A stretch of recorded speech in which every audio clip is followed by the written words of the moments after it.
Hi guys, welcome to our next week of recordings. My name's Damien Bridge. Some of you I have in class, some of you I don't.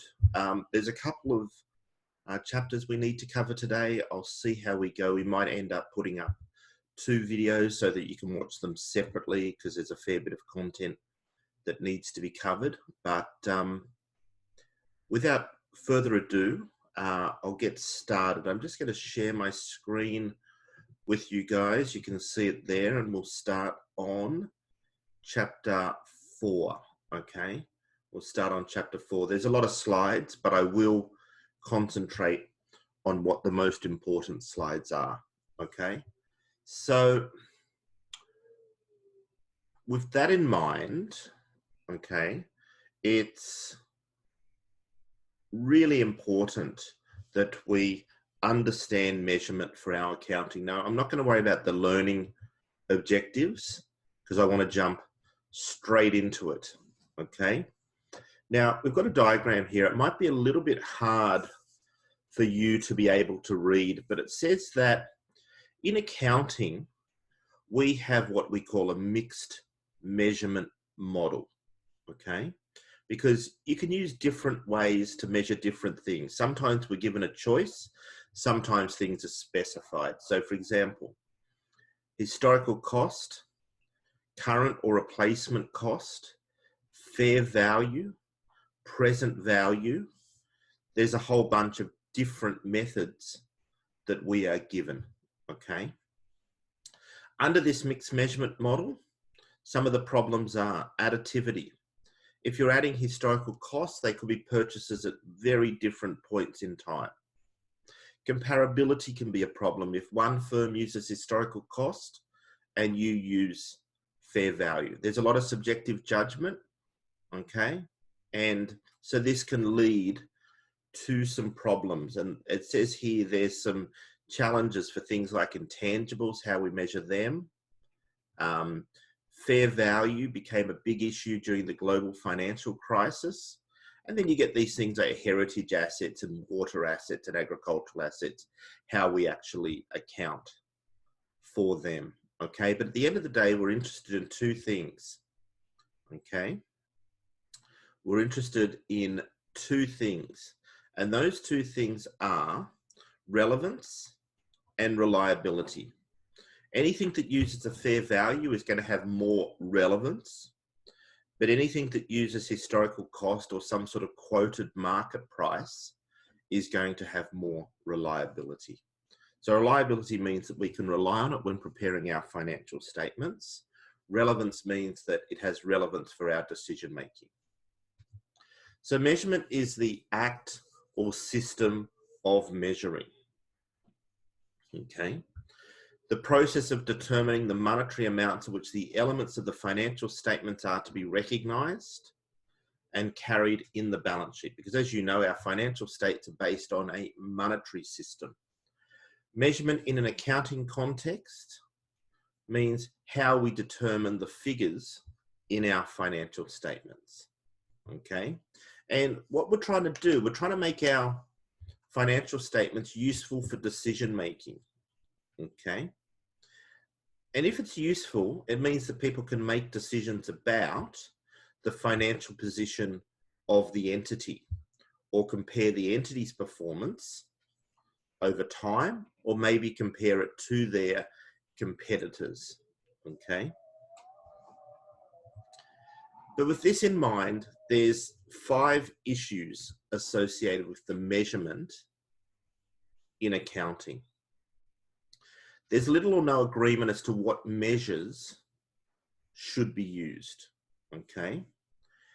Because we have flexibility and we get to choose which method we use, whether we use historical cost or value in use or fair value less cost of disposal, that flexibility reduces comparability, the ability to compare between entities, okay, or sometimes even within an entity. Measurement can be quite subjective and it can lead to opportunistic accounting choices, okay? And because of that, we have what we call the additivity problem. So I'm adding up all my property, plant and equipment, but I've recorded that at historical cost. So everything I add up is going to literally be, you know, well, I bought this piece of land, this piece of machine 20 years ago, and then I bought this one 10 years ago, and I bought this one 5 years ago, and all the prices and values and inflation has meant that it doesn't really make a lot of sense adding these numbers up. The conceptual framework doesn't provide guidance as to which measurement basis should be used. Feedback has been provided by the IASB. It seems in the future they're going to be more interested in us using fair values going forward. But at the moment, historical cost is the most common, probably because it's the easiest to understand, the easiest to measure, and most people understand it when they're using financial statements. So it's the dominant measurement approach. Okay, it requires items to be measured when they were purchased or when they were received. Transactions are based on past prices. Okay, current cost. Okay, we've also got replacement cost, is the cost to incur to replace items. Okay, i.e. we value items at the amount that would be paid at the current time to replace the future economic benefits expected to be derived. Okay, but as you can see there, okay, the amount that would be paid at the current time to provide or replace the future economic benefits,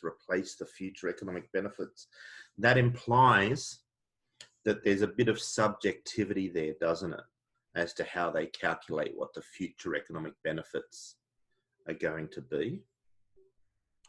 We also have replacement cost, how much it would cost to purchase an identical item. Obviously, replacement cost is going to be more reliable than current cost, because current cost is based on estimates.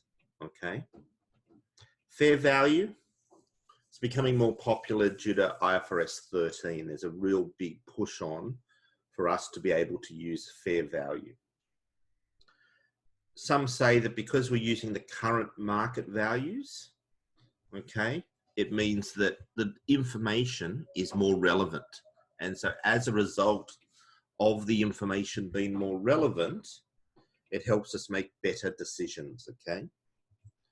So fair value is the price that would be received to sell an asset or paid to transfer a liability in an orderly transaction between market participants. If I sold it in the market, in an orderly transaction means it's arm's length. We've had enough time to market the asset, if that's what's required, say for land, and it's made on market prices, okay? Realizable value, okay? An exit value representing the amount expected to be received upon disposal of an asset. Again, it's entity-specific measurement in this case. Present value, subjective measurement approach, and involves uncertainty. Some would actually say that's not a measurement approach, fair value. Some would say that's a method of valuing. But let's just say it's a measurement approach and takes the cash flows expected to be received in the future and works them out in today's dollars. So it's a present value calculation. So there's all these different fair value measures. What's the best one? The best one's going to be the one that relies on market prices. So if you're looking at the fair value of a share, and you can then go and look at the price of that share on the ASX, okay, we would say that is a fair value, and that's reliable because people are buying and selling it on the share market. So international accounting standards utilize different measurement bases throughout the preparation of financial statements. And because of that, it's referred to as a mixed measurement model, okay? And even if we look at, say, the financial statements on comprehensive income, for example, that's fair value through the P&L, fair value through other comprehensive income, amortization method. You know, even that standard's got a number of different ways of measuring and accounting for things, okay?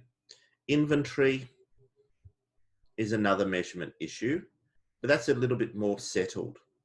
We're going to say that inventory is the lowest of what it costs us or what the net realizable value is. And what that means, normally what we could sell it for is greater than the cost. So we would use cost, okay? However, if we had some inventory that was damaged and it might have cost us $50, okay, but we can now only sell it for $40, so it's less than cost, we'd have to use the net realizable value. And of course, you've got all your inventory valuation methods, such as first in, first out, etc. Property, plant, and equipment, two methods.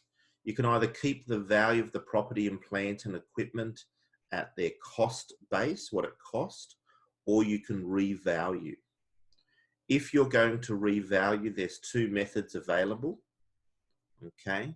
Fair value using market values, okay?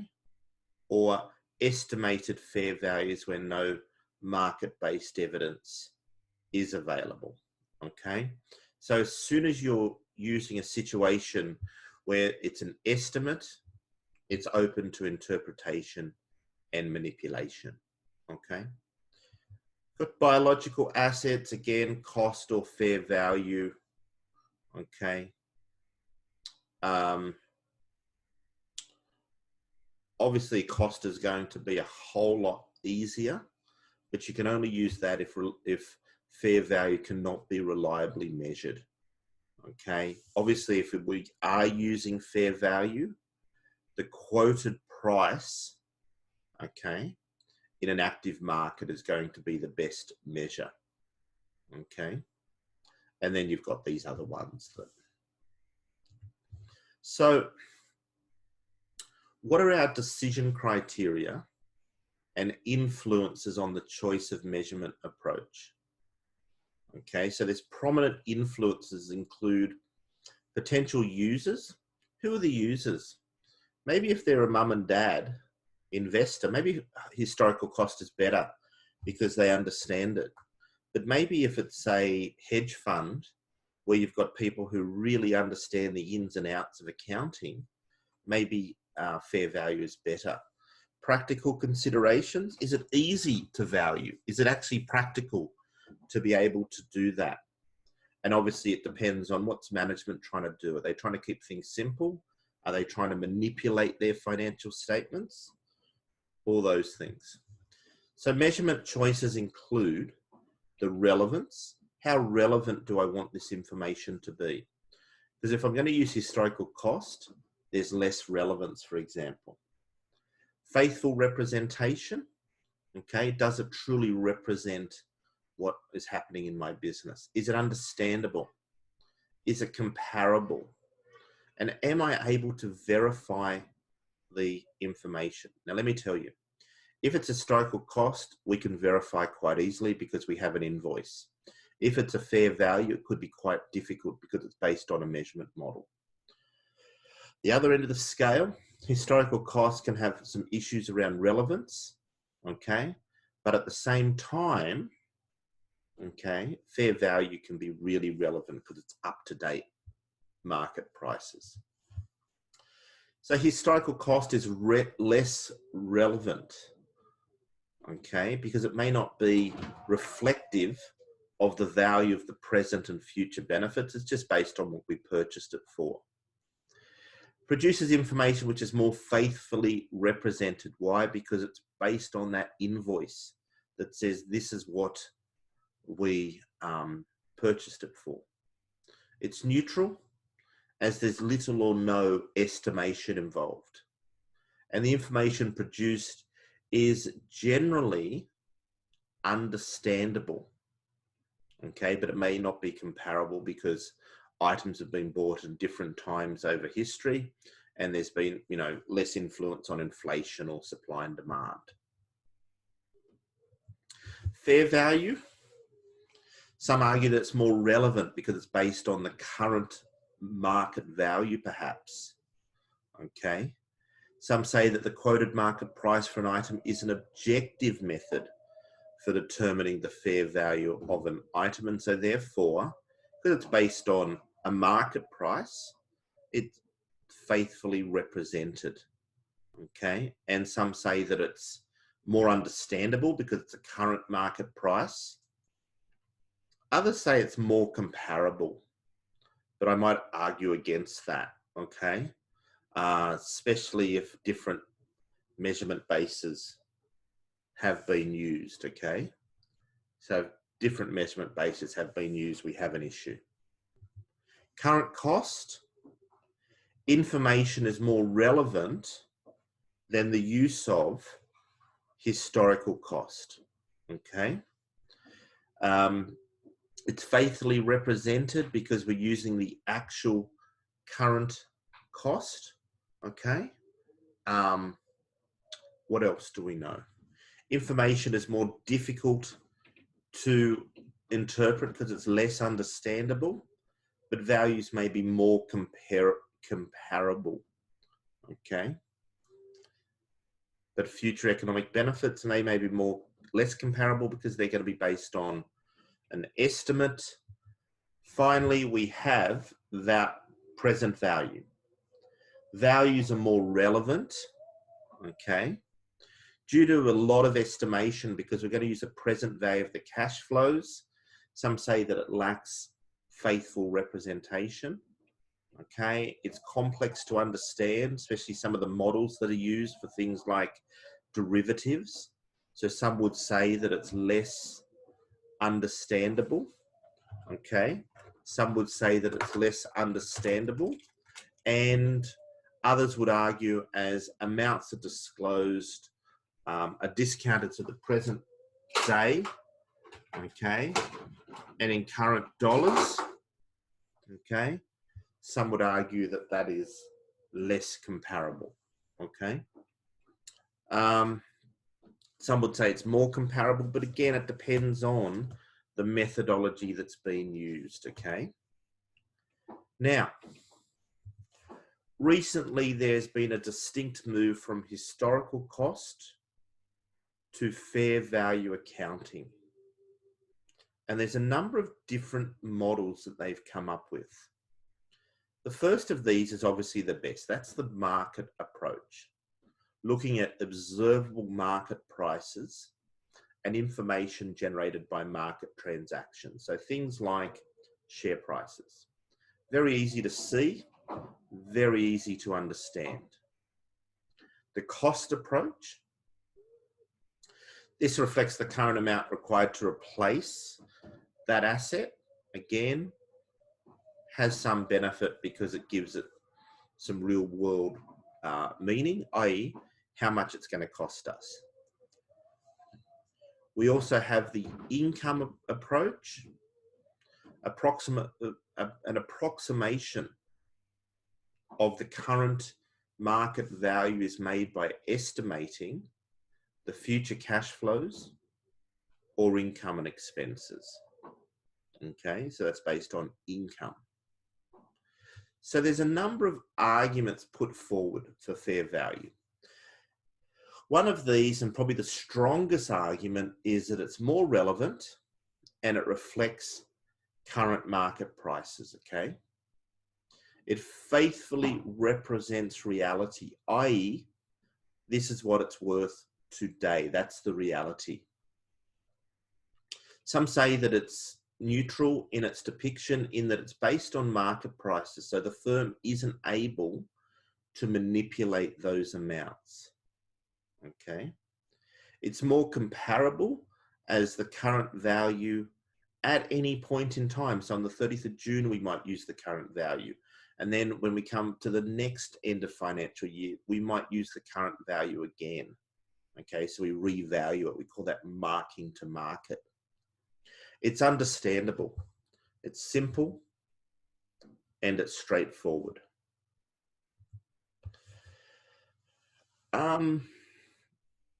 If there's not a market price, we might have to estimate the market value. And some people say that's subjective. Some people say it's a hypothetical value because we may not be able to sell it for that much. If we have to value it using a non-market price, some people say that there's less faithful representation. And overall, people are saying it's the most controversial approach. A lot of people are saying, yes, IFRS is looking for us to use fair value. But a lot of people are also saying, well, with historical cost, we've been using it, since the 1500s, since Pacioli first developed the accounting system. We've been using it since the 1500s, and you know what? If it ain't broken, let's not try to fix it. It's working perfectly okay for a lot of firms. Now, when it comes to accounting measurement, it's very political, okay? So financial statements are used to satisfy different needs for information. Users sometimes have different and conflicting needs. The information needs of a hedge fund may be very different from the information needs of a mum and dad investor. The hedge fund might be looking at what is the market value of the assets? Is the market value greater than the share price? In that case, I'm going to buy the company and break it up and sell each asset for market value and make a profit. The mums and dads investors, on the other hand, they want to know whether they're going to receive a dividend this year to help with their retirement. So 2 questions are considered when making choices around accounting. What do users really need to know? Okay. Measurement will affect what information is provided, okay? And the next question is, how do users influence the measurement approach?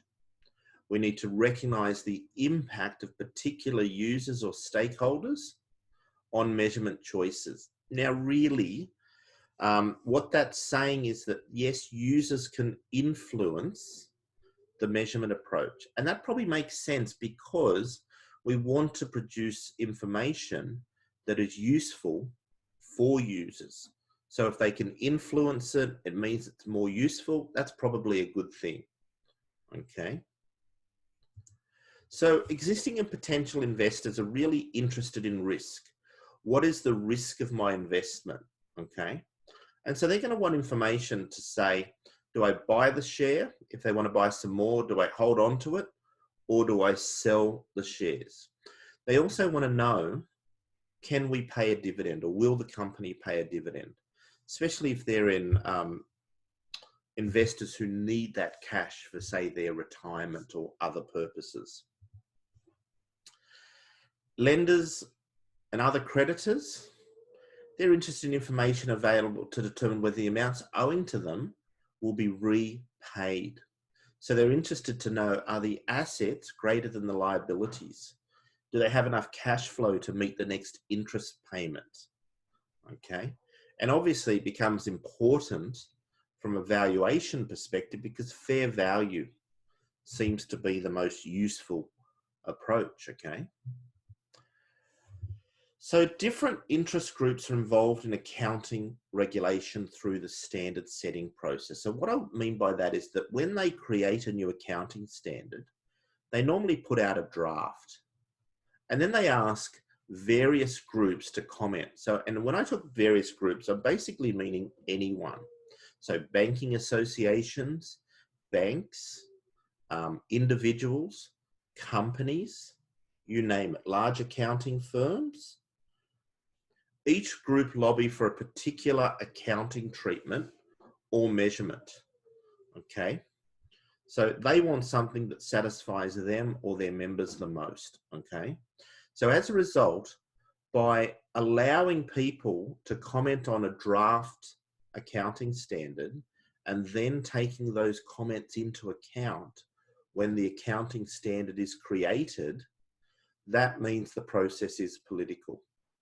Okay. So some of the big issues in recent times: the use of fair value during the GFC, it caused massive write-downs in assets. Some people wondered whether that was a good idea. The reliability of accounting information using fair value. A lot of people have blamed some of the issues around the GFC because of a lot of companies using different measurement approaches, particularly fair values. We've also got different stakeholder groups having different interests, okay? And the list goes on. So, like I said, measurement is controversial. Why? Because there's potential for preparers of financial statements to make inappropriate choices. There's also the fact that similar assets may use different measurement approaches, and that impacts on comparability. And of course, because people are allowed to be involved in the standard setting process, that means that there's political influences. There's a lot of subjectivity and discretion, okay? And the impact of measurement on the achievement of other organizational objectives. You know, can measurement impact on the ability of the firm to borrow money to invest in new equipment? That's what we're talking about there. So that's kind of the big issues here, guys, but there's a few other things that we need to talk about quickly. The first of these are what we call green assets. Water, things like that. What needs to be measured in accounting for? How can we manage that subjectivity and discretion? Okay. And what are the consequences associated with accounting for social and environmental aspects? Well, I suppose the consequences is that a lot of that information is heavily scrutinized nowadays, especially if you're from a company that's known to pollute, say an energy company or a mining company. So there's a lot of scrutiny, and that's one of the big issues here. So we've got a few current measurement challenges. Intangible assets are usually measured at cost, and for a lot of intangibles, we can only measure purchased. Sorry, take a step back. For a lot of intangibles, the most common one is goodwill, and for a lot of that, we can only measure purchased goodwill. We can't revalue it up. We can only value it for impairment. Now, but what constitutes the cost? There's many things here. Was the intangible acquired separately? Was it acquired as part of a business combination, say goodwill? Or is it internally generated where it can't be measured at all? We're not allowed to put that on our financial statement, especially goodwill. Complex variation, and I don't think we're going to really reach some decisions for the near future on that. We talked a couple of weeks ago about purchase goodwill being able to be recorded, whereas internally generated goodwill is not able to be recorded. And we talked about that a few weeks ago, and we said that was obviously an issue. Now, obviously, when we recognize and measure the cost of intangible assets, okay, there's separate acquisition, which is the purchase price plus costs directly attributable to purchasing the asset. For example, if I purchase Coca-Cola's secret formula, that would be a separate acquisition. Sometimes they're acquired as part of a business combination, okay? And that's the fair value of acquisition date reflects the market participants' expectation about the future economic benefits, okay? And then internally generated goodwill, or internally generated, the sum of the expenditure incurred from the date when the intangible asset first meets the criteria for recognition? Well, it's a really complex area. So for things like research and development, we can't record research as an asset, but we can record development. We can't record goodwill as being an asset. So, but we can record it when we've purchased it. So there's a lot of complexity here, and this has a massive impact on comparability, as we talked about a couple of weeks ago. Heritage assets, no single definition, but follows the same ideas. There's some sort of historical, artistic, cultural asset are held and maintained for their contribution to knowledge. So it could be a Picasso painting or a Rembrandt or something like that. Okay, very difficult to really value, isn't it? So the question becomes, should heritage assets be treated the same way as tangible assets? Or are they indeed a liability because they have to be maintained, especially if we're talking about old buildings? Can we measure them? How do we measure them? Water assets, there's been a lot of work on this in recent times. It's become very political, especially in Australia where we have water shortages. So we've got the Water Accounting Standards Boards, and there's a number of valuation issues here. Okay. So there's a number of different stakeholders in this market. There's the farmers, okay, who are interested in the economics. There's the environmental and social factors. There's politicians. There's environmental groups, okay? So there's a lot of uncertainty of how do we measure these assets, okay? Why do we want to measure it? Well, water is a limited natural resource which needs to be managed. It must be given a value and accounted for, because for a lot of organizations, this represents a benefit. So with this in mind, guys, measurement is complex. The standard setter's approach to measurement and different measurement approaches can have an influence on what our accounting numbers look like. It can also affect the quality of our accounting, okay? And of course, we said that fair value is controversial, as are intangibles. We also know that the accounting standard setting process, and therefore the measurement approach, is very political, okay? And there's a lot of controversy here. And we have those challenges that we talked about. So there's a lot in this particular topic, okay? Well, with that in mind, guys, I'm going to stop this video, and I'm going to set up a second video for the second set of slides, just so you can have a break between videos. So please make sure you watch the next video, and we will talk to you soon, okay?